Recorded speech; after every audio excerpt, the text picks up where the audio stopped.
우리나라 옛말에 장님 문고리 잡기라는 말이 있죠. 비슷한 말로는 소가 뒷걸음 치다가 쥐 잡는다라는 말도 있습니다. 그러니까 모두 당사자가 의도하지는 않았는데 엉겁결에 어떤 일을 해냈을 경우 표현하는 겁니다. 분명 이 일을 해낸 것은 맞는데 그가 의도하지 않았으니 그를 칭찬하기도 그렇고, 그렇다고 이루어진 일을 이루어지지 않은 것처럼 부인하기도 그렇고, 되기는 됐는데, 그래서 장님 문고리 잡기라고 합니다. 복음서를 보면 이런 현상이 종종 발생합니다. 바리새인들이나 율법 교사들은 하나님의 말씀을 왜곡한 대표적 사람들입니다. 그들이 하나님 말씀을 오해했고 예수님의 사역을 당연히 이해하지 못했지요. 그래서 예수님께 나와 따지기도 했고 예수님의 사역에 대하여 이러쿵저러쿵 비난을 하기도 했는데, 그들이 비난한다고 하는 말 중에 종종 옳은 소리, 맞는 소리가 포함되어 있기도 했습니다. 그 대표적인 게 오늘 15장 1절이에요. 보세요. 모든 세리와 죄인들이 말씀을 들으러 가까이 나오니 바리새인들과 서기관들이 수군거려 이르되 이 사람이 죄인을 영접하고 음식을 같이 먹는다 하더라입니다. 물론 이 말은 예수님의 사역을 인정한 말이 아니고 칭찬한 말이 아니고 더군다나 응원한 말이 아닙니다. 그런데 그들이 하는 말 중에 이 사람이 죄인을 영접하고 라고 말했습니다. 예수님의 사역을 가장 정확하게 묘사한 것입니다. 당시의 사람들 중에 어느 누구도 예수가 누구인지를 몰랐고, 당연히 예수가 무슨 일을 하러 왔는지 몰랐고 무슨 일을 하고 있는지 눈치채지도 못했습니다. 대부분의 사람들은 모르니까 그냥 아무 말도 안 해요. 그래서 맞는 말을 한 적도 없고 틀린 말을 한 적도 없습니다. 반면에 서기관들과 바리새인들은 예수님의 사역을 결사반대했고 의도적으로 방해를 했고 수차례 다양한 표현으로 비난하면서 여론몰이를 했습니다. 그런데 그들이 비난하면서 한 말들 중에 예수님의 사역을 설명하는 그런 모양새가 되더라라는 겁니다. 전형적인 장님 문고리 잡기가 된 겁니다. 세상 일은 재미가 있어요. 정반대 경우도 있습니다. 장님 문고리 잡기, 이거는 저 사람이 하는 일을 알지도 못하고 도리어 반대하고 도리어 비난하는 건데, 그 비난 중에 도리어 저 사람을 인정하는 그런 경우가 있죠. 그렇다면 그 반대로 마치 예수를 아는 것처럼, 예수의 사역을 이해하는 것처럼, 예수의 사역을 지지하는 것처럼, 예수의 사역을 응원하는 것처럼 말하는데 그 말이 사실은 예수를 오해하고 예수의 사역을 변질시키는 그런 경우도 있습니다. 그게 오늘날 기독교에서 자주 발생하는 일입니다. 대표적으로 지난주에 보았던 말씀 중에 예수님이 내 제자가 되려면 이렇게 아니하면 내 제자가 되지 못하리라 라는 그 말씀을 딱 듣고서 한다는 말, 이것이 예수님이 제자의 자격, 제자의 조건을 제시한 거다. 아무나 제자가 될 수 없고 기꺼이 자기 부모, 형제, 처자, 자매, 자기 목숨까지 미워해야 할 정도 수준이 되어야 한다. 그래야 제자가 될 수 있고 예수님은 지금도 그런 사람을 찾고 계시다라고 말하면 그게 장님 문고리 잡기의 반대입니다. 예수님을 아는 것 같고 예수님을 지지하는 것 같지만 예수님의 사역을 완전히 왜곡하는 겁니다. 예수님을 반대하면서 했던 왜곡된 말이나 예수님을 지지하는 듯 하면서 했던 왜곡된 말 모두 다 공통점이 있는데, 예수님의 기준에 합당한 사람이 있다고 착각하는 것, 다른 표현으로 하면 자신들이 죄인임을 전혀 모르고 있다라는 겁니다. 그들의 주장이 오해라는 것을 설명하기 위하여 오늘 예수님께서 누가복음 15장에 3번에 걸쳐 비유를 말씀하십니다. 자, 첫 번째 비유 3절부터 7절인데요. 제가 일단 읽어볼게요. 예수께서 그들에게 이 비유로 이르시되 너희 중에 어떤 사람이 양 100마리가 있는데 그 중에 하나를 잃으면 99마리를 들에 두고 그 잃은 것을 찾아내기까지 찾아다니지 아니하겠느냐. 또 찾아낸즉 즐거워 어깨에 메고 집에 와서 그 벗과 이웃을 불러 모으고 말하되 나와 함께 즐기자. 나의 잃은 양을 찾아내었노라 하리라입니다. 양이 100마리가 있는데 그 중에 한 마리를 잃었다라고 합니다. 사실 정확하게 표현하면 주인이 양 한 마리를 잃은 것이 아니라 양 한 마리가 주인의 안내를 따르지 않았거나 좀 심하게 표현하면 도망을 친 겁니다. 그러니까 이 양은 착한 양이 아니고 순종적인 양이 아니고 주인의 마음에 쏙 드는 양이 아닙니다. 고약한 양이고 삐딱한 양이고 골치 아픈 양이고 속 썩이는 양이고 괘씸한 양입니다. 그래서 저는 성경을 읽을 때마다 성경의 표현이 참 멋있다. 성경의 표현이 참 고맙다. 매우 친인간적이고 인간을 배려하고 인간을 보호하는 그런 표현을 사용한다라고 생각합니다. 왜냐하면 지금 이 한 마리 양은 집을 나간 양, 불순종한 양입니다. 제 표현대로 하면 고약한 양이에요. 괘씸한 양이에요. 망나니 같은 양이에요. 그런데 성경은 이 한 마리 양을 비난하는 그 어떠한 표현도 사용하지 않고 딱 한 가지 표현만 씁니다. 잃은 양이라고 합니다. 마치 주인이 잘못한 것처럼 모든 책임을 주인에게 묻는 것처럼 잃은 양이라고 합니다. 실제로 주인은 잘못한 것이 없고 주인이 무책임하거나 관리를 소홀하게 한 것이 아닙니다. 모든 잘못은 전적으로 양에게 있습니다. 하지만 주인은 양을 비난하지 않습니다. 불순종한 양에게 엄한 벌을 내리지도 않습니다. 대신 주인은 그 양을 찾으러 나갑니다. 자, 이 비유가 하나님과 인간의 관계를 예를 들어 설명하는 거니까 잘 분별하셔야 됩니다. 주인은 집을 나간 길을 잃은 그 양이 반성하기를 기대하지 않습니다. 정신 차리고 돌아오기를 기다리지도 않습니다.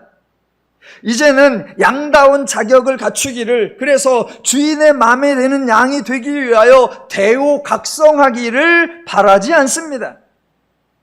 과연 이 양이 부모와 처자와 형제와 자매와 더욱이 자기 목숨까지 미워하여 주인에게 속한 양이 될 자격이 있는지 시험하거나 점검하지도 않습니다. 양이 한 짓은 딱 하나 삐뚤어진 것뿐입니다. 그러나 주인은 그 양에게 아무것도 요구하는 것이 없습니다. 대신 모든 수고를 주인이 하는 겁니다. 주인이 길을 나서고 그 양을 찾고 또 찾고 또 찾고 찾을 때까지 찾는 것입니다. 결국 주인이 양을 찾았고 양은 주인의 품에 안기게 되었습니다. 자, 누구의 공로일까요? 양의 입장에서 양에게 칭찬할 내용이 있을까요? 양이 자랑스럽게 내세울 것이 있을까요? 없습니다. 양의 입장에서는 아무 할 말이 없습니다. 모든 것이 주인의 수고요, 주인의 은혜입니다. 그래서 이 비유에는 주인의 기쁨, 잃은 양을 찾은 주인의 감격이 표현되어 있는 겁니다. 그게 5절. 즐거워 어깨에 메고 6절. 나와 함께 즐기자. 나의 잃은 양을 찾아내었노라 입니다. 자, 이렇게 3절, 4절, 5절, 6절을 이해하신 후에 7절을 보시는 건데 7절에서 내용이 갑자기 돌변하면 안 됩니다. 읽어볼까요? 내가 너희에게 이르노니 이와 같이 죄인 한 사람이 회개하면 하늘에서는 회개할 것 없는 의인 99으로 말미암아 기뻐하는도다 하는 것보다 더하리라 입니다. 자, 표현 중에 죄인 한 사람이 회개하면 이라는 표현이 나옵니다. 이 표현이 나온다고 해서 모든 초점이 그 죄인에게 맞추어주면 안 됩니다. 죄인이 회개해야 한다. 죄인이 회개하는 것을 하나님은 기뻐하신다. 죄인이 반성해야 하고 죄인이 돌아서야 하고 죄인이 회개해야 되고 죄인이 삶을 바꾸어야 한다라고 말하면 안 됩니다. 갑자기 주인은 아무것도 하지 않는 자가 되고 모든 일은 죄인이 해야 하는 것으로 강조점이 바뀌면 안 돼요. 양은 길을 떠난 거고 양은 주인을 떠난 거고 주인이 그 양을 찾아왔고 주인이 그 양을 원래 자리로 회개시킨 거예요. 주인은 가만히 앉아있고 양이 회개하면 참 좋을 텐데 그래서 양이 회개하니까 와 아니요. 양이 회개하기를 기다리며 양이 회개하면 기뻐하신다 그런 의미가 아니란 말입니다. 양을 찾아 나가시며 그 양을 회개하도록 만들어내시고 그리하여 그 양이 자기 자리로 돌아오고 그 양이 새로운 삶을 살게 되고 그 양이 기쁘고 즐겁고 평안하고 안정된 삶을 살게 될 때 그것을 보면서 주인이 기뻐하시더라 그 표현이에요. 예, 모든 표현이 지금 주인의 수고, 주인의 역할, 주인의 책임, 주인의 은혜, 주인의 축복, 주인을 강조하는 거예요. 그 양이 돌아온다고 해서 그 양이 회개한다고 해서 주인에게 하나님에게 보탬이 되고 유익이 되는 거 하나도 없습니다. 그런데 하나님은 그 양을 위해 수고를 하시고 그런데 하나님은 그 죄인들을 위하여 수고를 마다하지 않으시는 겁니다. 왜요? 하나님의 피조물들이 하나님의 분복을 누리며 사는 것 그것을 하나님이 기뻐하시기 때문입니다. 자, 똑같은 패턴의 비유가 한 번 더 나옵니다. 두 번째 비유 8절로 10절입니다. 어떤 여자가 10드라크마가 있는데 하나를 잃으면 등불을 켜고 집을 쓸며 찾아내기까지 부지런히 찾지 아니하겠느냐. 또 찾아낸즉 벗과 이웃을 불러 모으고 말하되 나와 함께 즐기자. 잃은 드라크마를 찾아내었노라 하니라입니다. 오늘 누가복음 15장에 비유가 3개가 나오는데 패턴이 똑같습니다. 그러니까 비유 중에 어느 하나만 보고 엉뚱한 강조를 하면 안 되고 비유가 약간의 설정이 다르고 얄단의 이야기 전개가 차이가 날지라도 차이 나는 것에 초점을 맞추는 것이 아니라 세 비유에서 공통적으로 강조하는 것 그것을 분별해야 합니다. 자, 이번에는 10드라크마가 있는데 그 중에 하나를 잃었다라고 합니다. 드라크마 우리는 본 적이 없죠. 저도 본 적은 없습니다. 그런데 드라크마가 동전이 이게 은화로 된 동전이기도 하고 금화로 된 동전이기도 해요. 그래서 동전을 하나, 둘, 셋, 네 개가 있고 고리로 연결하는 거예요. 그래서 동전 10개가 이렇게 모아지면 그걸로 여기다 목걸이처럼 쓰기도 하고 그걸로 여기다가 헤어밴드처럼 쓰기도 하는 그런 장식구, 그게 오늘 본문에 나오는 10드라크마예요. 그래서 10개로 짝이 맞춰 있는 건데 그 중에 하나가 잃어버려졌다라고 하는 겁니다. 무엇인가를 잃었다라고 하는 것은 주인의 의도된 행동이 아닙니다. 주인은 잃어버림을 당한 거예요. 본문에서도 정작 문제를 발생시킨 것은 주인이 아니라 드라크마입니다. 어디선가 빠졌고 어디론가 사라져버렸습니다. 굳이 표현을 하자면 주인의 뜻을 어긴 드라크마, 주인의 말에 불순종한 드라크마, 종교적으로 표현하면 죄의 드라크마입니다. 자, 여기 지금 죄 드라크마가 있어요. 그러면 바리새인들과 율법 교사들의 사고방식에 의하면 주인은 이러한 불의한 드라크마에 대해서는 관심을 갖지도 않고 찾을 이유도 없습니다. 도리어 정죄를 하고 징계나 형벌을 내려야 하는 것이 마땅합니다. 하지만 우리 주님은, 하지만 하나님의 방식은 유대교의 방식과 달랐고 율법교사나 바리새인들의 사고방식도 달랐습니다. 그래서 8절, 주인이 어떻게 합니까? 등불을 켜고 집을 쓸며 찾아내기까지 부지런히 찾지 아니하겠느냐입니다. 예, 열심을 다해서 찾는 것입니다. 언제까지 찾을까요? 드라크마가 반성할 때까지요? 아니요. 드라크마가 제 발로 기어 나올 때까지요? 아니요. 주인은 드라크마가 스스로 변화되기를, 그래서 스스로 달라진 행동을 보여주기를 기대하거나 기다리지 않습니다. 드라크마가 주인이 관심을 가질 만한 행동을 하고 주인을 감동시킬 만한 행동을 하기를 기대하거나 바라지 않습니다.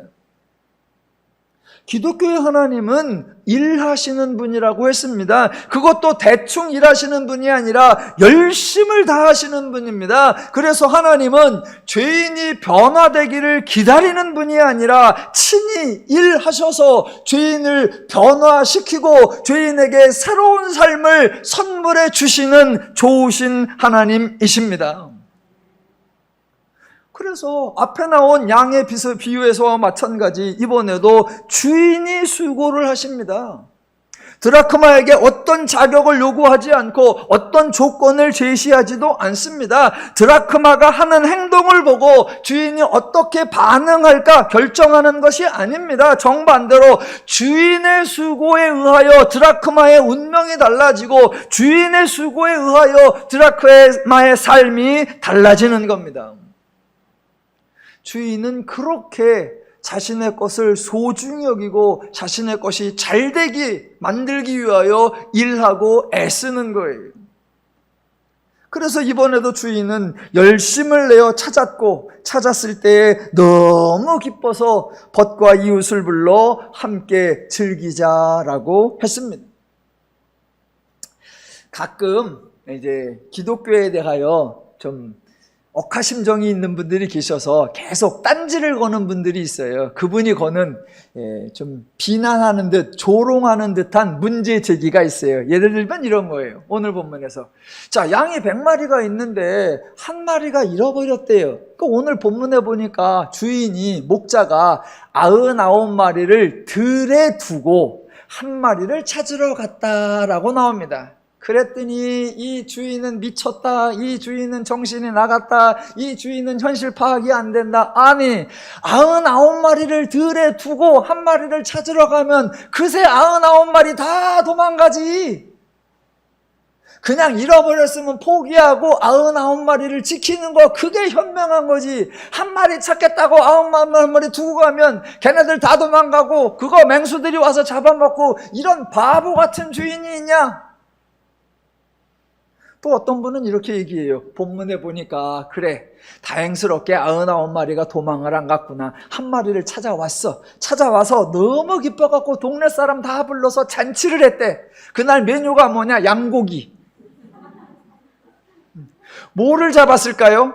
99마리는 착한 양이니까 두고 떠나간 양 잡아갖고 홀랑 껍질 벗겨서 구워 먹었다. 이게 무슨 사랑이냐? 또 어떤 분은 아니, 양 한 마리 찾아왔는데 동네 사람 다 불러서 그날 양고기인데 양이 3마리 들었다. 이씨, 찾은 것보다 훨씬 손해가 났네. 뭐가 이러냐?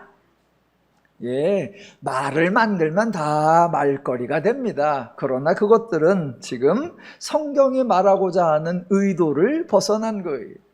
그런 지적, 그런 질문에 대하여 와, 통찰력이 대단하네, 그렇게 안 하고요. 현실 인식이 아주 정확하다, 그렇게 말하지 않습니다. 그런 문제 제기하는 사람들에게 딱 어울리는 말, 달을 가리켰더니 손가락을 보네? 네, 그렇게 하는 거예요. 자, 이번에 드라크마를 찾아놓고도 결론이 10절이에요. 내가 너희에게 이르노니 이와 같이 죄인 한 사람이 회개하면 하나님의 사자들 앞에서 기쁨이 되느니라 입니다. 여러분 10절만 딱 떼어놓고 보면, 아까 나왔던 7절만 딱 떼어놓고 보면 본문 속에 무슨 표현? 죄인 한 사람이 회개하면, 이런 표현이 있습니다. 그러니까 이런 구절만 딱 떼어놓고 보면 전혀 다른 두 가지 주장이 양립됩니다. 죄인 하나가 회개하면, 봐라, 지금 하나님께서는 죄인이 회개하기를 기다리는 거다. 죄인이 회개해야 용서를 받는 거고, 죄인이 돌아서야 복을 받는 거고, 죄인이 자기 삶을 변화시켜야 하나님이 기뻐하신다. 얼핏 보면 그렇게도 보여요. 또 다른 편으로 보면 아니다, 주인이 찾아가서 주인이 회복시키고 주인이 새롭게 해서 주인이 회개시키는 거다. 7절만 딱 떼어놓고 보고 10절만 딱 떼어놓고 보면 뭐가 맞는지를 몰라요. 그런데 앞에서부터 쭉 읽어보면, 아하, 주인이 찾아 나서고 주인이 애를 쓰고 주인이 수고하여 주인이 회복시켜주는 거구나. 그렇다면 죄인 하나가 회개하면 이것은 죄인에게 회개하라고 요구하는 것이 아니라 우리 하나님이 은혜로, 우리 하나님이 축복으로 죄인을 회개시키고, 그렇게 회개한 인간을 보며 하나님이 기뻐하신다는 뜻이구나, 분별이 가능한 겁니다. 하나님은 죄인에게 벌 주시지 않습니다. 도리어 죄인에게 은혜를 주십니다. 고맙습니다. 우리 더누림 성도들은 제가 이렇게 하면 아멘을 해주세요. 그리고 그렇지, 우리 하나님은 좋으신 분이지 얘기하세요. 그런데 종종 저의 이런 표현에 거부감을 느끼시는 분들이 많아요. 아니, 죄를 지었으면 나쁜 놈이고 나쁜 놈은 벌을 받는 게 당연하지. 아니, 죄를 지은 놈에게 은혜를 준다니. 그러면 허구한 놈들이 다 나 그러면 죄 질래? 은혜 받으려면 죄 져야 되겠구만. 그럴 거 아니야. 예, 그분들이 그렇게 생각하는 건 세상에서 말하는 죄인, 기독교에서 말하는 죄인, 요 의미가 어떻게 다른지를 분별하지 못하기 때문입니다. 세상에서는 법이 있는 거예요. 그 법을 어긴 자를 죄인이라고 하고, 그는 악한 자고 나쁜 자예요. 그리고 남에게 피해를 입힌 자예요. 그러니까 형벌이 가요. 기독교에는 하나님이 법을 주신 적이 없어요. 하나님이 은혜를 주셨고 하나님이 복을 주셨는데, 하나님을 떠나서 그 복을 누리지 못하는 자, 그 은혜를 향유하지 못하는 자예요. 그래서 그런 사람을 보고 하나님은 내 복을 누리지 못하네, 내 기쁨과 즐거움을 만끽하지 못하네. 그래서 그런 사람을 성경은 뭐라고 하느냐? 불쌍한 자라고 여기시는 거예요. 그렇게 불쌍히 여기시기에 그 사람에게 하나님의 은혜를 주셔서 새롭게 다시 한번 그 은혜와 복을 누릴 수 있도록 도와주시는 것, 그런 분이 하나님이시고, 그런 하나님이 일이 은혜이고, 그런 소식을 복음이라고 하고, 그런 종교를 기독교라고 하는 것입니다. 오늘 본문에서도 여러 차례 확인이 될 거예요. 자, 이제 세 번째 비유 살펴보겠습니다. 11절로부터 32절까지 길게 나오는데, 흔히 이 비유, 탕자의 비유라고 합니다. 어떤 사람이 이거 탕자의 비유라고 하면 제목이 잘못되었다라고 합니다. 그러면서 하는 말, 아니, 세 번째 비유가 탕자의 비유면 첫 번째 비유는 탕량의 비유냐? 그럼 두 번째 비유는 탕 드라크마 비유냐? 뭐 일리가 있어요. 일리가 있어요. 본문을 보시다 보면 본문 위에 단락마다 빨간 글씨로 제목이 붙어 있는데, 제가 평상시에 제목이 늘 마음에 안 들어요. 근데 이번에는 제목을 꽤 잘 붙였어요. 1절 위에 보시면 잃은 양을 찾은 목자 비유, 8절 위에 보시면 잃은 드라크마를 찾은 여인 비유, 그 다음에 11절 위에를 보시면 아들을 되찾은 아버지 비유, 이렇게 되어 있습니다. 이 정도면 만족해요. 제목 잘 붙였어요. 오래간만에 흡족해요. 대신 조금만 더 보태자면 첫 번째 비유는 잃은 양을 찾아 기뻐하는 목자 비유, 두 번째 비유는 잃은 드라크마를 찾아 기뻐하는 여인 비유, 세 번째는 잃은 아들을 찾아 기뻐하는 아버지 비유. 그랬으면 훨씬 좋았겠다 생각합니다. 첫 번째 비유와 두 번째 비유는 본문이 짧고 스토리가 단순해요. 그런데 세 번째는 본문이 길고 당연히 여러 이야기가 있습니다. 이렇게 본문이 길고 여러 이야기가 있으면 본문을 훨씬 더 정확하게 이해할 수 있겠구나라고 도움이 되어야 하는데 현실은 반대예요. 여러 이야기가 있으니까 뭐가 중요한지를 포인트를 놓쳐서 흔한 말로 곁길로 빠지고 좀 엉뚱한 오해를 만들기도 합니다. 그래서 저는 이 세 번째 비유가 첫 번째 비유, 두 번째 비유를 설명해주고 그 다음에 나오는 게 그나마 다행이다라고 생각합니다. 첫 번째, 두 번째에서 나왔던 결론, 그 패턴을 익숙하게 생각하시고 그 공통된 방식으로 세 번째 비유를 보시면 훨씬 더 도움이 될 겁니다. 자, 이제 봅시다. 11절로 13절을 먼저 보겠습니다. 또 이르시되 어떤 사람에게 두 아들이 있는데 그 둘째가 아버지에게 말하되 저는 이런 게 불만이야. 왜 맨날 둘째야? 제가 둘째거든요. 여하튼 둘째래요. 다시 가겠습니다. 또 이르시되 어떤 사람에게 두 아들이 있는데 그 둘째가 아버지에게 말하되 아버지여 재산 중에서 내게 돌아올 분깃을 내게 주소서 하는지라. 아버지가 그 살림을 각각 나눠 주었더니 그 후 며칠이 안 되어 둘째 아들이 재물을 다 모아가지고 먼 나라에 가 거기서 허랑방탕하여 그 재산을 낭비하더니입니다. 여러분, 요런 둘째 아들을 뭐라고 하죠? 표준말로 호래자식, 비슷한 말로 후래자식, 아주 막말로 호로새끼. 자, 그런데 성경 표현이 재미있어요. 앞에 양에 대한 비유에서 그 양을 잃은 양이라고 표현했고 드라크마가 나오는 비유에서도 잃은 드라크마라고 표현이 되었다고 했습니다. 사실은 주인이 잃은 것이 아니라 양이 제 발로 나가고 양이 삐뚤어진 것이고 심지어는 양이 도망친 거라고 했습니다. 그런데 이 세 번째 비유에서도 둘째 아들을 집 나간 아들, 후대자식 같은 아들 이렇게 표현 안 하고 뭐라고 합니까? 잃은 아들 이렇게 표현합니다. 저는 하여튼 성경의 표현이 너무 고마워요. 너무 고마워요. 잃은 아들이라고 표현되어 있지만 실상은 제 발로 나간 아들입니다.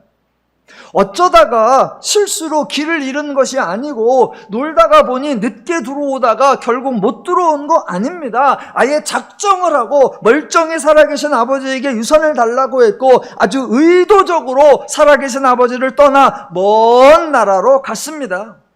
이 아들에 대해서 온갖 비난 다 해도 됩니다.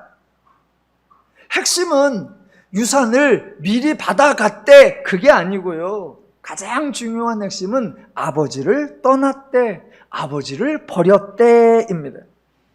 아버지를 싫어했다는 것이고 아버지의 뜻을 따르고 싶지 않았다는 것이고 아버지의 관심을 간섭으로 여겼다는 것이고 그냥 아버지의 재산만 받으면 된다고 생각하고 행동한 겁니다.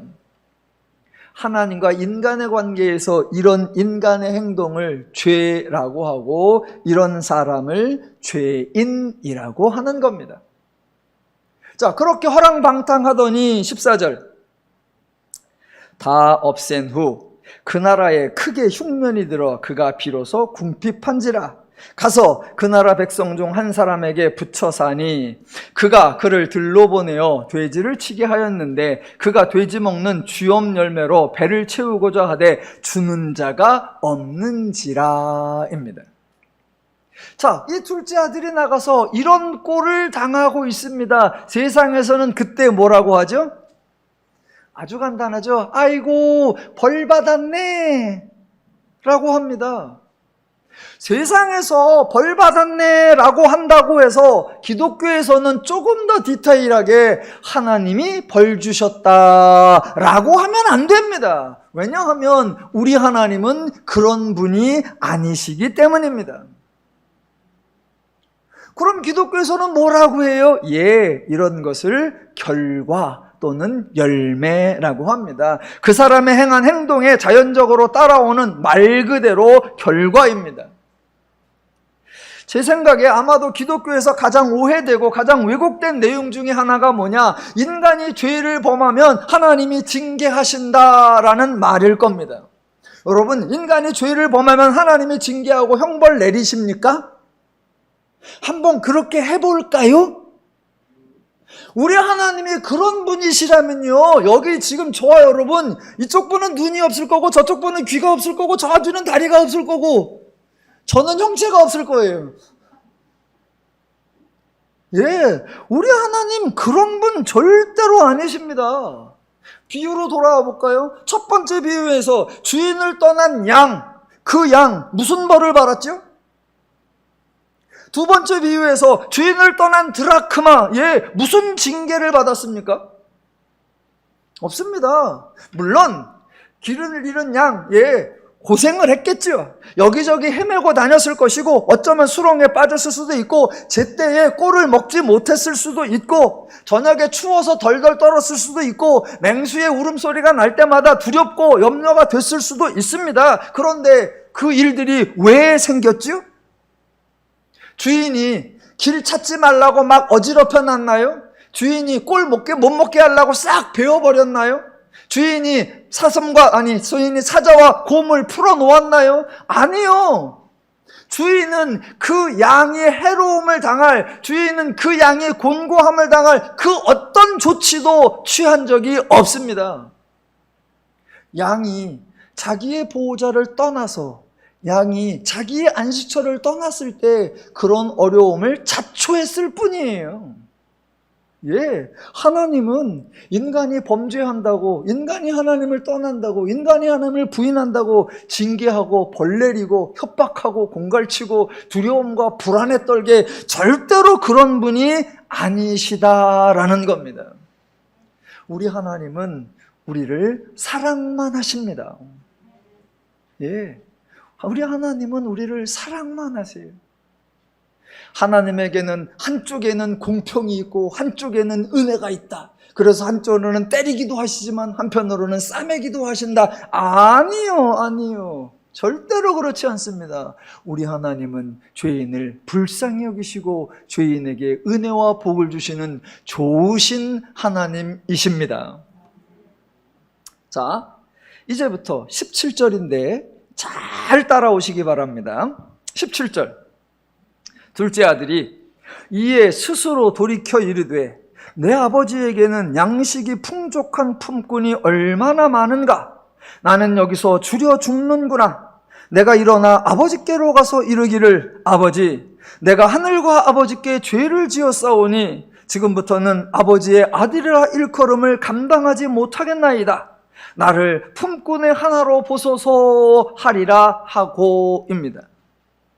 지금 둘째 아들이 뭐 하는 거죠? 이게 반성하는 겁니까? 이게 겸손한 겁니까? 이렇게 하면 공정한 겁니까? 이게 사죄하는 겁니까?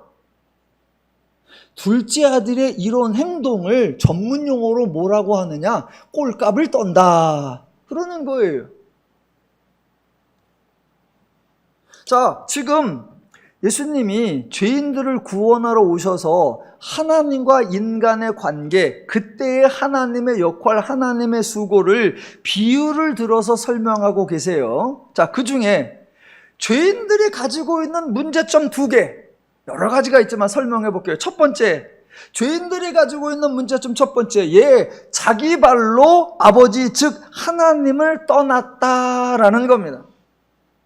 하나님이 둘째 아들에게 살벌하게 행하신 적이 없습니다. 하나님이 인간에게 겁과 두려움에 공포에 질리게 그런 행동을 하신 적이 없습니다. 하나님이 이 아들의 뜻과 계획을 모두 제한하고 오직 하나님의 뜻만 따르라 라고 강요하신 적도 없습니다. 아들의 작은 잘못에 엄격하고 준엄한 형벌 내리신 적도 없습니다.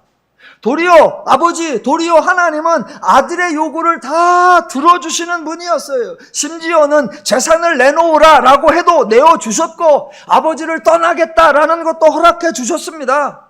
아들이 아버지 때문에 하지 못한 것 하나도 없습니다.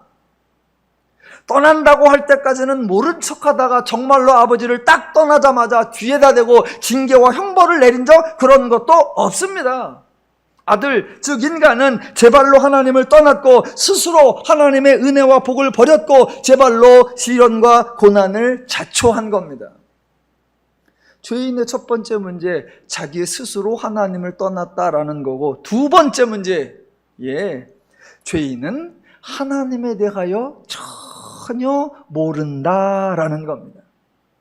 자, 둘째 아들이 17절부터 19절까지 독백처럼 해요. 다시 한번 읽을게요. 이에 스스로 돌이켜 이르되 내 아버지에게는 양식이 풍족한 품꾼이 얼마나 많은가. 나는 여기서 줄여 죽는구나. 내가 일어나 아버지께 가서 이르기를 아버지여 내가 하늘과 아버지께 죄를 지었사오니 지금부터는 아버지의 아들이라 일컬음을 감당하지 못하겠나이다. 나를 품꾼의 하나로 보소서 하리라. 이런 독백을 합니다. 여러분, 이렇게 말하면 좀 양심이 있는 것 같아 보입니까? 이렇게 말하면 최소한의 염치는 있구나. 아이고 직설나게 고생하더니 이제 좀 철이 들었구나. 고약한 생활을 하더니 이제 좀 살이 분별이 되는구나. 그런 생각이 드십니까? 자, 이 말을 돌아와서 진짜 해요. 이 아들이 21절 아들이 이르되 아버지여 아버지 내가 하늘과 아버지께 죄를 지었사오니 지금부터는 아버지의 아들의 일컬음을 감당하지 못하겠나이다 라고 합니다. 그래서 그 말을 들은 아버지가 뭐라고 할까요? 아이고 이놈이 집 나가서 개고생을 하더니 인제사 철이 좀 들어서 인제 생각도 제대로 말도 제대로 하네. 좀 비싼 값을 치르긴 했지만 인제 아들이 인간 됐군. 그러실까요? 17절로 19절까지 나오는 이 둘째 아들의 독백에는 아버지, 즉 하나님에 대한 내용이 전혀 없습니다. 그저 아버지에게는 양식이 풍족한 품꾼이 많은데 그 얘기고, 자기가 죄를 지어 아버지의 아들이라 일컬음을 감당하지 못하는데 그것뿐이에요. 가장 고약한 거는 아버지를 오해하는 거고 아버지를 왜곡하는 거예요. 자신이 아들이 아니라 품꾼의 하나로 받아달라고 해야 우리 아버지는 나를 받아줄 수도 있을 거야 라고 아버지를 고약한 아버지로 변질시키는 거예요. 즉, 이 둘째 아들의 독백에는 아버지의 성품, 아버지의 마음, 아버지의 뜻에 대해서는 이런 반구도 없습니다. 이만큼 아버지를 모른다, 이만큼 하나님을 모른다는 거예요. 하나님에 대하여 모르니까 엉뚱한 제안, 쓸모없는 제안, 도리어 하나님을 망령되게 하는 제안만 하고 있습니다. 이건 반송이 아니고요. 이거는 양심이 있는 게 아니고요. 이건 염치가 있는 게 아니에요. 이거는 무식한 거예요. 이거는 하나님을 망령되이 일컫는 행동이에요. 그런데 모든 죄인이 다 이 둘째 아들 같은 생각을 하고 있고 둘째 아들 같은 행동을 합니다. 행동을 해요. 우리 집사님 중에 동생분이 좀 몸이 아프시대요. 어디가 아픈지도 병원에서도 진단은 못 내리는데 너무 아파하고 힘들어한다.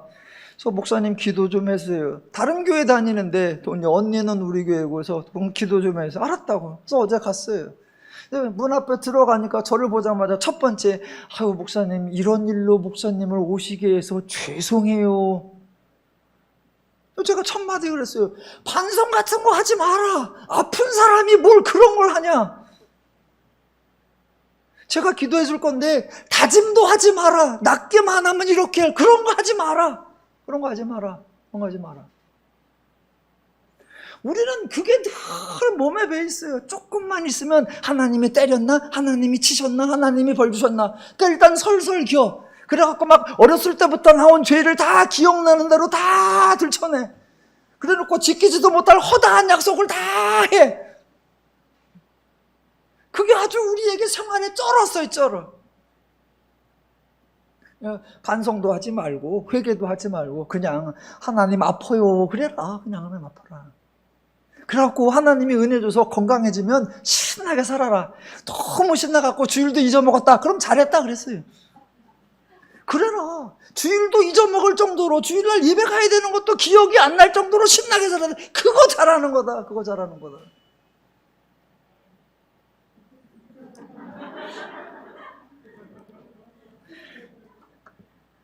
뭔 말을 못해. 예, 둘째 아들이 뒷단에는 양심적이고 뒷단에는 그래도 예의를 보이는 거고 뒷단에는 염치가 있다고 생각하는 거겠죠. 그게 어리석은 거예요. 그게 하나님을 모르는 거예요.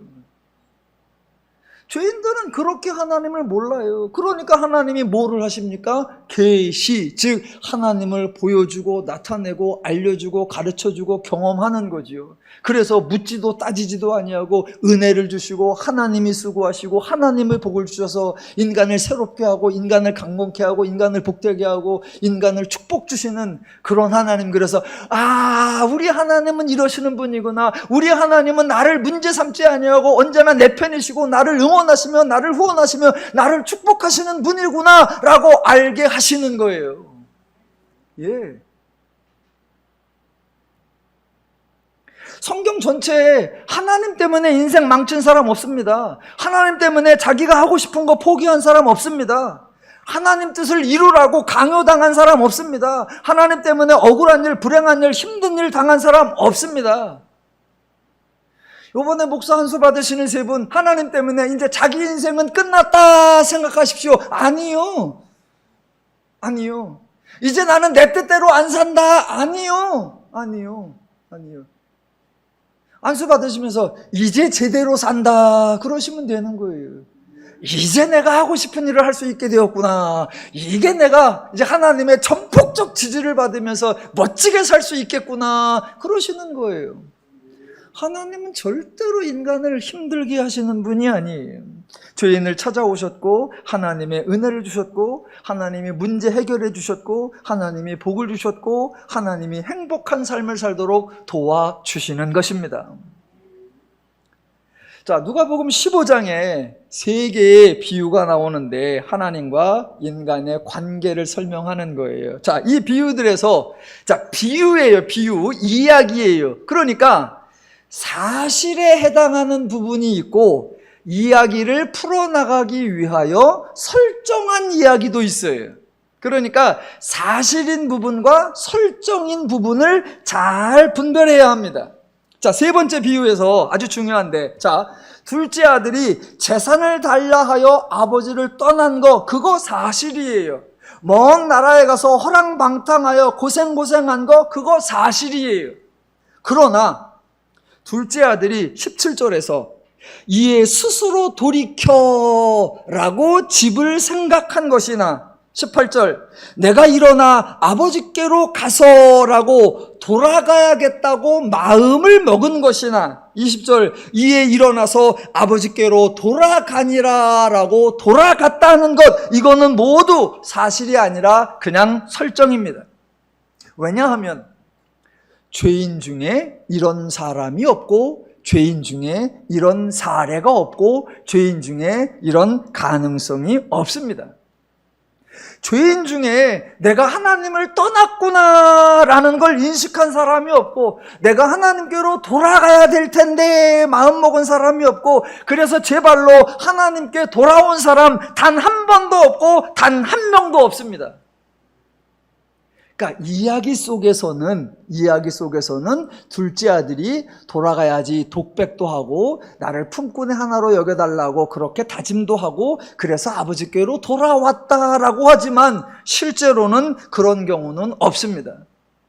그러니까 여기서 포인트는 둘째 아들이 돌아왔다가 아닙니다. 마찬가지로 같은 맥락에서 둘째 아들이 돌아올 때 20절 이에 일어나서 아버지께로 돌아가니라. 아직도 거리가 먼데 아버지가 그를 보고 측은히 여겨 달려가입니다. 이 말씀을 보고 여러분 둘째 아들이 집을 나간 이후부터 아버지는 뭐 하셨는 줄 아십니까? 문 앞에 서서 둘째 아들을 기다리고 계셨습니다. 비가 오나 눈이 오나 바람이 부나 언제 돌아올까 언제나 아들을 맞이하기 위하여 문 앞에서 간절히 애타게 기다리시는 분, 그분이 우리 하나님이십니다. 예, 아멘 안 하셨어요. 잘하셨어요. 예. 우리 하나님 그런 분 아니에요. 첫 번째 양의 비유에서 한 마리 양을 잃어버렸습니다. 그래서요 주인이 그놈이 언제 돌아오나 양이 오면 문 열어줘야지 라고 기다리시던가요? 아니요. 양을 찾아 나서신 분이세요. 드라크마 하나가 잃어졌습니다. 그 드라크마가 언제 나오나, 종놈이 빗자루질할 때 한번 쓸려 나오나 기다리느냐? 아니요. 직접 쓸며 직접 찾고 또 찾고 찾아낼 때까지 찾더라라는 겁니다.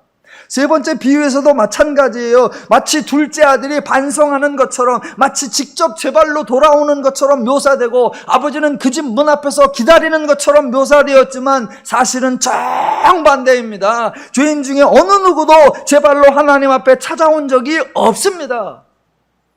이번에도 사실은 아버지가 찾아 나섰고 아버지가 데리고 들어온 겁니다. 세 가지 비유의 핵심이 뭐예요? 모두 양을 찾는 주인, 그리고 양을 찾았을 때 기뻐하는 주인, 드라크마를 찾으라 수고하는 주인, 그리고 찾았을 때 즐거워하는 주인. 아들이 주인인 아들을 찾고 아들을 맞이하고 아들을 축복하고 아들을 위하여 모든 귀한 것을 내어주는 그 아버지, 그 아들이 그렇게 새로운 삶을 살게 된 것을 기뻐하고 즐거워하는 아버지. 세 비유의 공통점은 그 주인된 자의 수고, 주인된 자의 열심, 주인된 자의 기쁨입니다. 그래서 세 번째 비유의 핵심이 뭐냐? 20절. 이에 일어나서 아버지께로 돌아가니 아직도 거리가 먼데 아버지가 그를 보고 측은히 여겨 달려가 목을 안고 입을 맞추니. 22절. 아버지는 종들에게 이르되 제일 좋은 옷을 입어 내어다가 입히고 손에 가락지를 끼우고 발에 신을 신기라. 그리고 살진 송아지를 끌어다가 잡으라. 우리가 먹고 즐기자. 이 내 아들은 죽었다가 다시 살아났으며 내가 잃었다가 다시 얻었노라 하니 그들이 즐거워하더라. 이 내용에서 놀라셔야 하고, 이 내용에서 감격하셔야 하고, 이 내용에서 하나님에 대하여 새롭게 아셔야 합니다. 둘째 아들 죄를 지은 거 분명하죠. 아버지 재산 달라고 해서 떠났죠. 중요한 거 아버지 자체를 부인하고 아버지 자체를 떠나고 아버지 자체를 버리고 아버지 자체를 잃었다는 겁니다. 그런데 아버지 그 아들에게 형벌을 내린 게 없습니다. 아버지 그 아들에게 징계를 내린 거 없습니다. 없어요. 실상 아버지가 아들을 찾았고 아버지가 아들을 맞아주었고 아버지가 아들을 받아주었고 아버지의 모든 것, 아버지의 귀한 것을 그 아들에게 주었습니다. 그 중간에 아버지가 아들에게 야 돌아오니까 받아주기는 하겠다. 하지만 반성문 써라? 없습니다. 그래도 이제 내 주제는 파악해서 아들의 자리를 포기하고 품꾼이 되겠다고 했으니까 네가 원한 거니까 네 원하는 대로 할게. 너 이제부터 종놈이다. 아니요. 품꾼 되는 거 네 원하는 대로 한다. 대신 나 죽을 때도 너는 이미 내 유산 갖다 썼으니까 다시는 너에게 땡전 한 푼 없다. 그런 적도 없습니다. 없어요. 하나님은 그 죄인을 문제 삼지 않고, 하나님은 그 죄인을 추궁하지 않았고, 하나님은 그 죄인을 어떠한 징계도 내리지 않고 도리어 불쌍히 여기셨고 긍휼히 여기셨고, 고생했지, 애썼다, 힘들었지, 지금부터 더 귀한 것으로, 더 값진 것으로, 더 즐겁게, 더 행복하게, 더 풍성하게 누리며 살기를 원한다. 그게 하나님의 뜻입니다. 예. 이렇게 죄인을 회복시켜 주시는 분, 그분이 우리 하나님이고, 그분이 수고해서 행하신 일, 그것을 기쁜 소식 복음이라고 하고, 그 복음을 전하는 종교, 기독교라고 하는 것입니다. 그러니까 성경의 이런 이야기를 통해서 하나님 또는 아버지의 모습을 보면서, 지금 이 자리에 저와 여러분 중에 부모된 자가 있죠, 아비된 자가 있죠. 그러면 부모의 역할은 이런 거구나. 하나님을 통해서 참된 부모가 될 수 있고, 하나님의 이야기를 통해서 참된 자녀의 모습을 우리가 또 보는 거예요. 그래서 이 하나님이 우리에게 행하신 그걸 받은 자가 하나님의 마음을 가져서 내가 내 자녀에게, 내가 내 아랫사람들에게, 내가 내 동료에게 이 하나님의 자세로 대할 때 우리에게 사랑이 넘치고 화해가 넘치고 화목이 넘치고 평안이 넘치고, 그게 하나님이 기대하는 하나님 나라를 사는 모습입니다. 자, 마지막에 등장하는 사람이 첫째 아들입니다. 미리 결론부터 말씀드리겠습니다. 여러분, 첫째 아들은 이야기를 위한 설정일 뿐 전혀 사실이 아닙니다. 첫째 아들은 그저 설정일 뿐이다. 확인해 볼게요. 25절. 맏아들은 밭에 있다가 돌아와 집에 가까이 왔을 때에 풍악과 춤추는 소리를 듣고 한 종을 불러 이 무슨 일인가 물은데 대답하되 당신의 동생이 돌아왔음에 당신의 아버지께서 건강한 그를 다시 맞아들이게 됨으로 인하여 살진 송아지를 잡았나이다 하니, 그가 노하여 들어가고자 아니하거늘 아버지가 나와서 권한데 아버지께 대답하여 이르되 내가 여러 해 아버지를 섬겨 명을 어김이 없거늘입니다. 이게 왜 사실이 아니고 설정인지 이해가 딱 되셨죠? 지구상에 있는 인간 중에 하나님을 떠나지 않은 인간, 여기 나오는 첫째 아들처럼 아버지 곁에 온전히 머물러 있던 인간, 그런 인간은 존재하지 않습니다. 인간은 모두가 하나님을 떠났고 모두가 죄인이 되었습니다. 더 나아가 첫째 아들이 하는 말, 내가 여러 해 아버지를 섬겨 명을 어김이 없거늘이라고 합니다. 인간 중에 이렇게 하나님 말씀에 순종한 사람 있습니까? 없습니다. 만약 이런 사람이 있다면 하나님이 예수님을 굳이 강림시키지 않으셨어도 되고, 예수님은 오셔서 굳이 십자가 사역 하실 이유도 없습니다. 그러니까 비유에서 사실과 설정 중에 뭐가 사실이고 뭐가 이야기 전개를 위한 설정인가 잘 분별해야 합니다. 보세요. 자기가 아버지 집에 머물러 있던 것으로 착각한 인간, 아버지를 잘 섬겨 명을 어김이 없다고 착각하는 이 죄인, 이 죄인들이 보여주는 전형적 사고방식이 하나 있습니다. 읽었는데 다시 한번 29절. 내게는 염소 새끼라도 주어 나와 내 벗으로 즐기게 하신 일이 없더니 아버지의 살림을 창녀들과 함께 삼켜버린 이 아들이 돌아오매 이를 위하여 살진 송아지를 잡으셨나이다 입니다. 보세요. 자, 둘째 아들, 내가 아버지의 아들이라고 감당하지 못하겠으니까 품꾼의 하나로 여겨주소서라고 하는 그 사고방식이나, 내가 아버지의 명을 어긴 적이 없는데 나에게 뭐 하나 준 거라도 있냐? 없지 않냐? 근데 저놈이 왔다고 이렇게 잘해주냐? 라고 하는 인간이나, 첫째 아들이나 둘째 아들이나 전형적인 죄적 사고방식을 하나 갖고 있습니다. 그게 뭐냐면 자격이 있냐라고 따지는 겁니다. 자격이 있냐라고 따지는 것.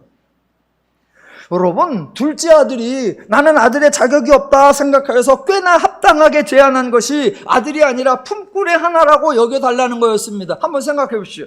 만약 하나님이 자격을 따지시는 분이라면 이런 둘째 아들은 품꾼의 하나로라도 받아줄까요? 안 받아줄까요? 자격을 따지는 분이시라면 안 받아줍니다. 저 같아도 안 받아줘요. 왜요? 아니, 아들일 때에도 배신한 놈이 품꾼의 하나면 삐딱하면 나갈 거 아니요? 집들 안 나가보셨나? 부당하다고 느끼고 억울하다고 느끼고 화나고 나는데 집 나가고 싶은 생각이 굴뚝 같을 때 그래도 안 나가고 버티는 게 그래도 여기가 아버지 집인데 그래도 내가 이 집 아들인데 그러고 있을 거 아니에요. 근데 그런 아들일 때도 집 나간 놈이라면 여러분 배신은요 반복돼요. 깍두기 영화를 좀 보세요. 그랬던 아들인데 품꾼의 하나다? 조금만 억울하고 조금만 분하면 금방 나가지요. 금방 나가요. 그러니까 둘째 아들의 그 제안은 자기가 마치 품꾼의 하나면 그 집에 귀뚫고서 평생 종로를 살 수 있을 것 같은 그 착각. 아니요. 자기가 그렇게 겸비한 척하면 아버지가 철들었구나, 이제 좀 생각이 깊었구나, 그래서 받아줄 것처럼 착각. 아닙니다. 인간은 자기가 자격이 있냐 없냐를 따지는 거, 그게 자신에 대해서 모르는 거예요. 첫째 아들도 마찬가지예요. 자기 스스로 나는 명을 어긴 적이 없다. 그러면 나는 충분한 보상을 받아야 되지 않습니까? 나는 그럴 자격이 있습니다. 반대로 저놈은 아버지의 뜻을 어긴 자니까 저런 아버지의 저런 은총을 받을 자격이 없는 겁니다. 모든 죄인이 가지고 있는 엉뚱한 사고방식, 자격이 있느냐라고 따지는 겁니다. 그러니까 하나님을 모르면 이상한 죄의 속성이 들어옵니다.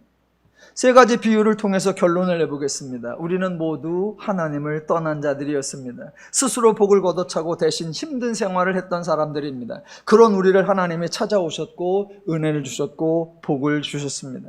하나님이 모든 수고를 다 하시고 하시는 말씀 32절, 인간은 죽었다가 살아났으며 내가 잃었다가 얻었기로 우리가 즐거워하고 기뻐하는 것이 마땅하니라. 이것이 우리를 향한 하나님의 심정이십니다. 본문에 하나님의 수고, 하나님의 심정은 나오는데 본문에 안 나오는 게 하나 있어요. 안 나오는 게 뭐냐? 자, 양이 한 마리 잃어졌어요. 그러면 주인이 그 양을 찾아왔어요.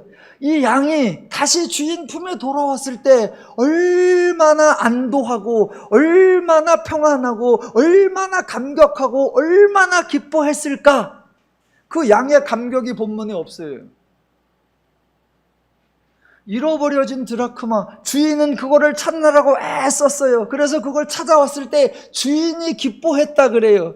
그러면 주인보다 더 기뻐하는 게 당사자겠죠. 아이고, 드디어 위험에서 벗어났구나, 드디어 불안에서 벗어났구나, 드디어 시련과 역경에서 벗어났구나, 드디어 나에게 평안이 왔구나, 감격해야죠. 둘째 아들이 돌아왔다고 기뻐하는 그 아버지보다 이제 밥은 안 굶는구나, 이제 내가 옷은 제대로 입는구나, 이제 내가 삶을 제대로 사는구나, 이제 인간답구나 나와야죠. 근데 본문에 하나도 안 나와요. 그거 누가 보여줘야 되죠? 저와 여러분. 내가 그 돌아온 양이지, 내가 그 돌아온 드라마크마지, 내가 돌아온 아들이지, 내가 하나님의 은혜를 받은 자이지. 그래서 저와 여러분이 받은 은혜를 즐거워하며 받은 은혜를 누리며 받은 은혜를 복되고 평화롭고 풍성하고 넉넉하게 누리며 그래서 세상 사람들에게 나의 이 모습이 은혜 받은 자의 모습이다, 그렇게 증거하는 저와 여러분 되시기를 주님의 이름으로 축원합니다.